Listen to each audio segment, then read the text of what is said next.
जिस अति महत्वपूर्ण मुद्दे को लेकर बुलाई गई है उसके बारे में अपनी बात रखने से पहले मैं देश के पूर्व प्रधानमंत्री श्री इंद्र कुमार गुजराल जी के अभी हाल ही में हुए निधन पर अपनी पार्टी की ओर से गहरा दुख प्रकट करती हूँ। लेकिन अब मैं आपका ध्यान केंद्र सरकार के विवादित निर्णय विदेशी किराना के मुद्दे की तरफ दिलाना चाहती हूँ।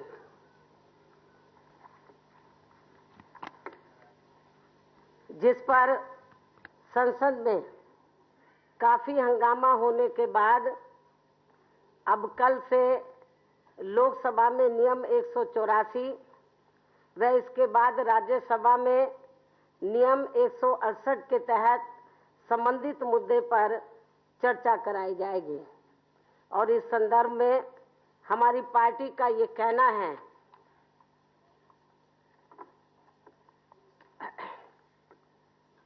कि किसी भी विकासशील देश के लिए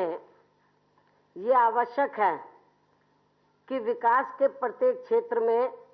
पूंजी निवेश अधिक से अधिक हो, क्योंकि देश में स्वयं के संसाधनों की कमी की वजह से देश में विकास की गति तेज नहीं हो सकती है। ऐसे में यह आवश्यकता रहती है कि विदेशी संस्थाओं से ऋण के माध्यम से अथवा पूंजी के माध्यम से निवेश करा जाए। लेकिन विदेशी संस्थाओं से ऋण लेने की भी एक सीमा है जिसके ऊपर ऋण नहीं लिया जा सकता है।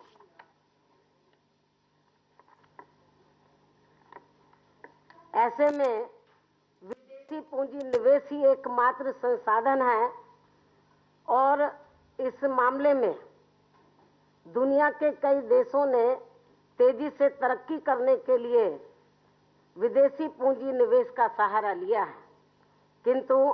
विदेशी पूंजी निवेश की अनुमति देते समय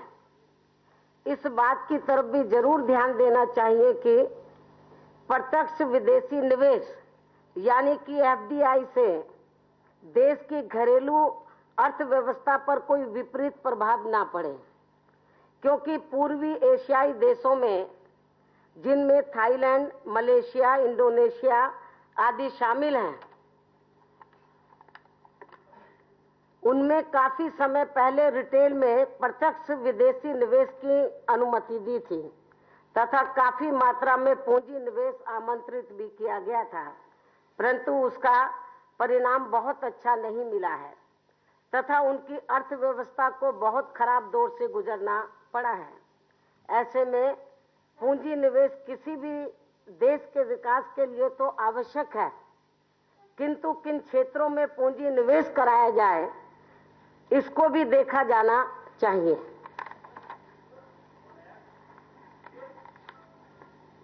प्रत्यक्ष विदेशी निवेश से कहीं घरेलू अर्थव्यवस्था पर विपरीत प्रभाव तो नहीं पड़ेगा, ये भी देखा जाना चाहिए। जबकि अच्छा प्रत्यक्ष विदेशी निवेश तो वह होता है जो स्थानीय संसाधनों का उपयोग करके उनमें वैल्यू एडिशन करे और वैल्यू एडिशन करके स्थानीय बाजार में बेचे या विदेशों में उसका निर्यात करे, अथवा ऐसे क्षेत्रों में होना चाहिए जिससे कि देश में आवश्यक जरूरी अवस्थापना सुविधाओं की बढ़ोतरी हो। लेकिन खास तौर से यहाँ रिटेल में ही प्रत्यक्ष विदेशी निवेश को आमंत्रित करके यदि स्थानीय संसाधनों के उपयोग की कोई शर्त ना लगाकर उन्हें अनुमति देने का मतलब यहाँ देश में अधिक मुनाफे वाले क्षेत्र में विदेशियों को मुनाफा कमाने की अनुमति देना होगा, जो कि देश हित में नहीं है। इसलिए ऐसी स्थिति में इस संदर्भ में हमारी पार्टी व देश की अधिकतर जनता का ये कहना है कि केंद्र सरकार द्वारा खुदरा बाजार अर्थात रिटेल में लिए गए विदेशी निवेश के निर्णय से यहां अपने देश के किसान, व्यापारी, मजदूर, छोटे छोटे दुकानदार, कुटीर उद्योग व कारखाने बुरी तरह से प्रभावित होंगे और तबाह हो जाएंगे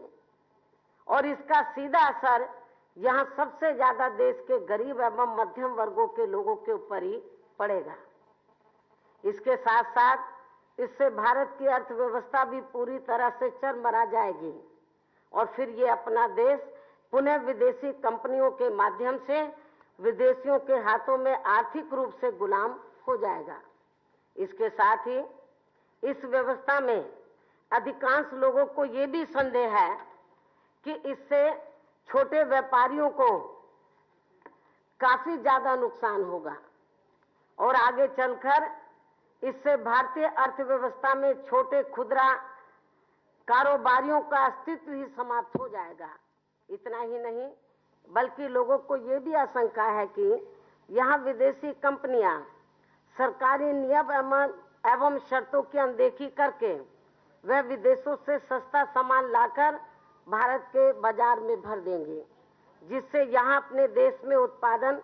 प्रभावित होकर बेरोजगारी को बढ़ाएगा। इसके अलावा खुदरा बाजार में एफडीआई के बारे में केंद्र सरकार का ये कहना कि विदेशी कंपनियां ऐसे शहरों में अपना कारोबार संचालित करेंगी जिनकी आबादी वर्ष 2011 की जनगणना के मुताबिक 10 लाख से अधिक है, लेकिन हमारी पार्टी के हिसाब से आबादी की सीमा का निर्धारण किए जाने का ये कोई अर्थ नहीं है, क्योंकि बहुराष्ट्रीय विदेशी कंपनियां खुद ये चाहती हैं कि वे ऐसे स्थानों पर कारोबार करें जहां ज्यादा से ज्यादा संख्या में उन्हें उपभोक्ता एक साथ उपलब्ध हो सके। इसके साथ ही यहाँ ये भी ध्यान देने की बात है कि वर्तमान में छोटे दुकानदारों की सर्वाधिक संख्या इन्हीं शहरों में है। इसके साथ साथ इन शहरों के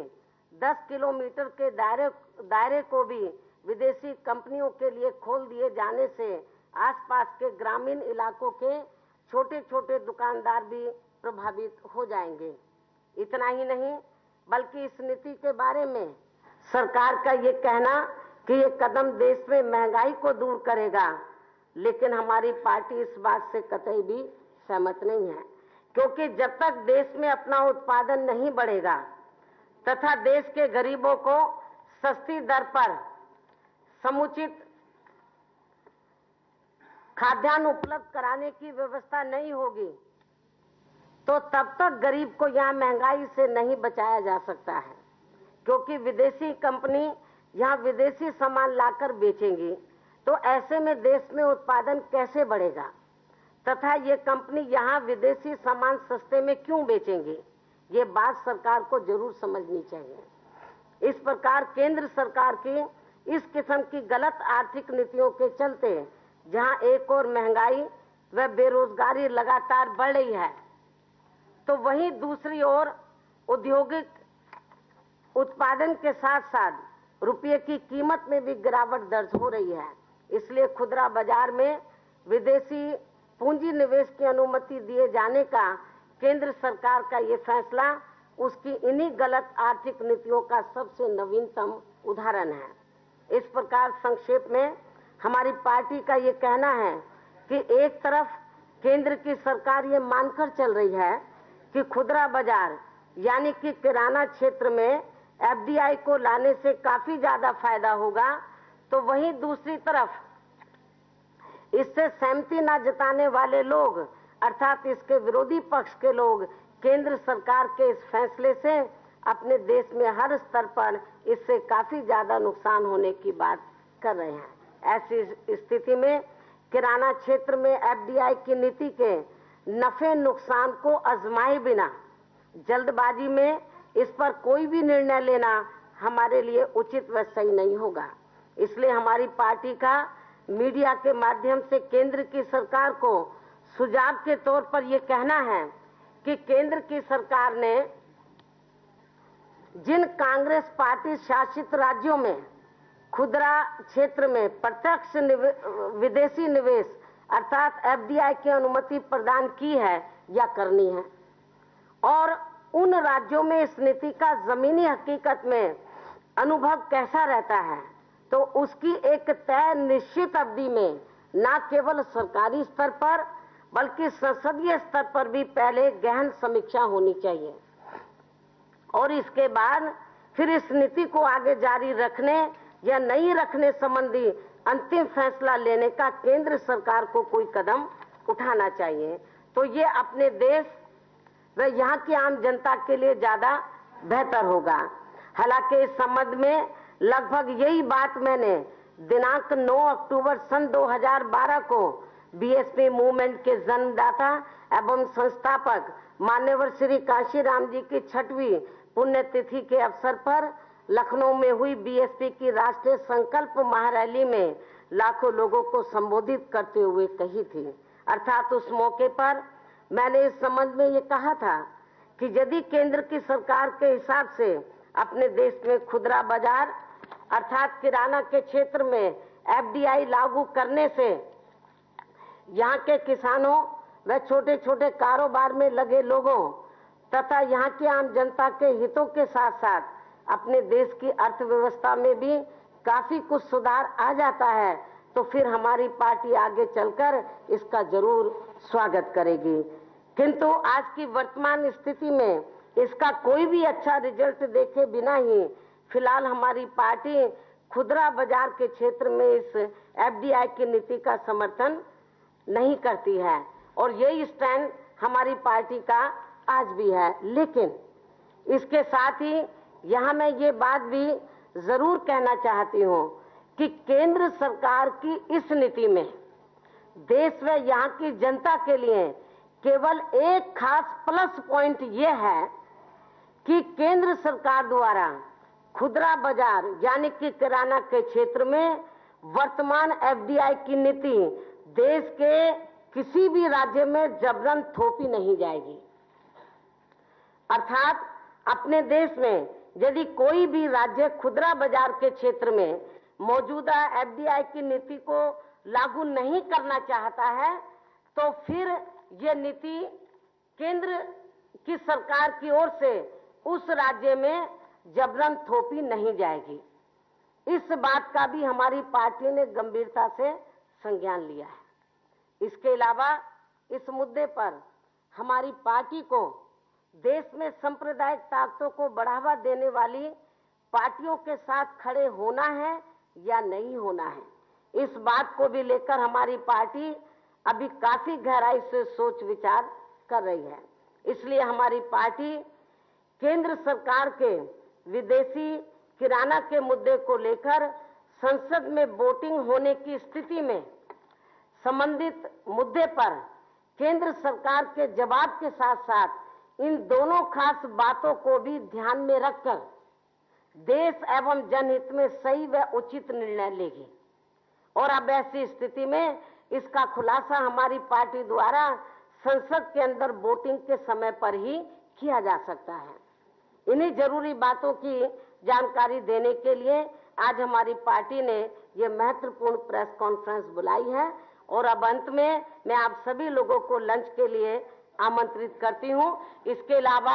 आप कुछ और भी सवाल पूछना चाहते हैं तो आप लोग पूछ सकते हैं, एक एक करके पूछो।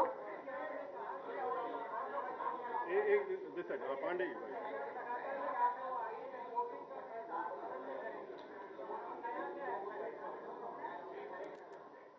भाई, हमने दो बातें जो आप लोगों के सामने रखी हैं, एक तो इन बातों का हमको ध्यान रखना, दूसरा फिर केंद्र की जो सरकार है तो जब ये एफडीआई के मुद्दे पर चर्चा होगी उसके बाद ही तो जवाब देंगे ना,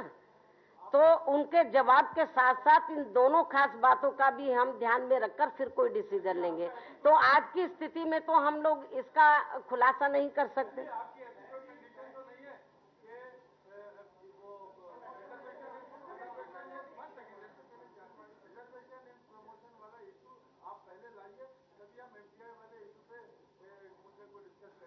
नहीं, ऐसी कोई हमारी शर्त नहीं है।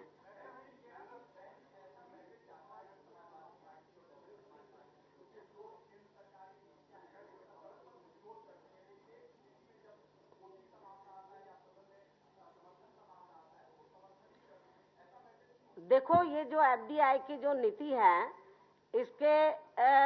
इसकी क्या कमियां हैं, क्या खूबियां हैं, दोनों चीजों को, दोनों बातों की तरफ हमें ध्यान देने की जरूरत है। क्योंकि मैंने जो एफडीआई की नीति है, इसका काफी डीपली अध्ययन किया है। इसमें कमियां काफी ज्यादा हैं, लेकिन प्लस पॉइंट केवल यही है कि केंद्र की सरकार ने ये कहा है कि ये जो हमने नीति बनाई है, किसी भी राज्य में जबरन थोपी नहीं जाएगी। यदि कोई स्टेट इसको लागू करना चाहता है तो उसकी मर्जी के ऊपर निर्भर करेगा। फिर इसके साथ साथ हमें ये भी देखना है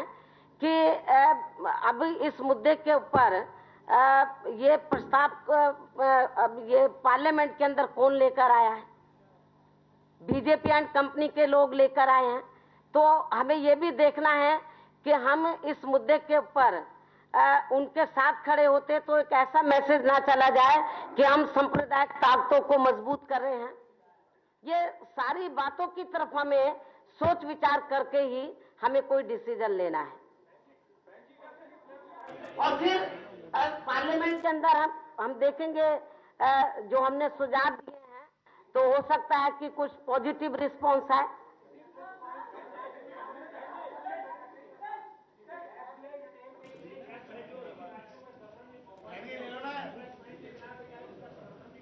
आपको पता है कि ये तो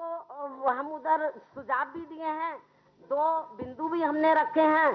तो सरकार का क्या जवाब आता, तो ये दोनों बातों को ध्यान में रखकर हम फिर कोई डिसीजन लेंगे ना वोटिंग के समय पर।